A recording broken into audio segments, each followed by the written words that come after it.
The events in North Africa and the Middle East couldn't come at a worse time for the armed forces, struggling to deal with the consequences of the defence review.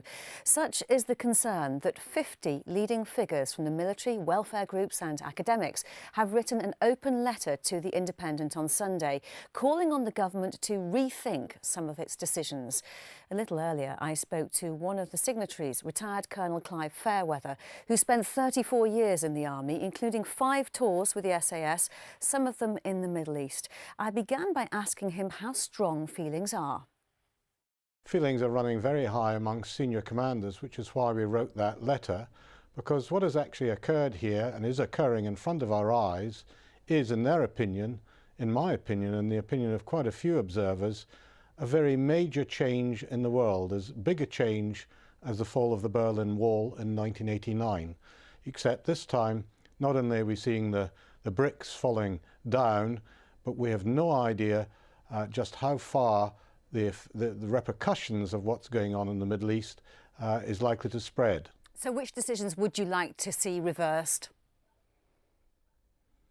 Well, I think everyone finds it very perverse indeed that we indecently scrapped the Harriers and Ark Royal.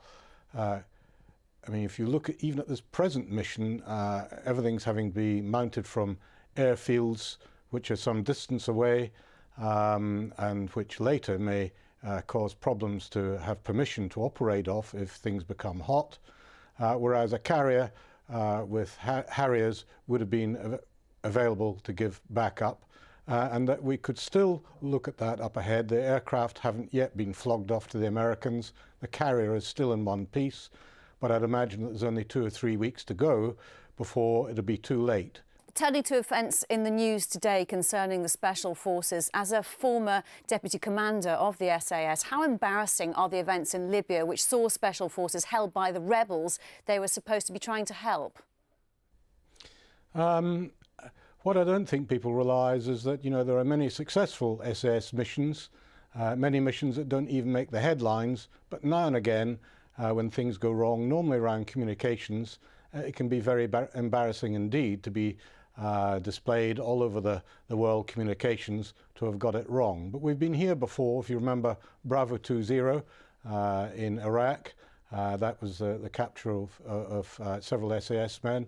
There were 2 also captured on West Falkland, one of them sadly killed by the Argentinians. And even soldiers from my own former squadron ended up in the dock in Dublin in 1977 when things went wrong and they were caught crossing the border illegally. In fact, they didn't intend to cross the border, but they ended up in the dock. And when the SAS do get caught out, I'm afraid it makes big headlines, and I should imagine that all the individuals concerned will be hiding their heads under the bunks on board HMS Cumberland at the moment. Colonel Clive Fairweather speaking to me earlier.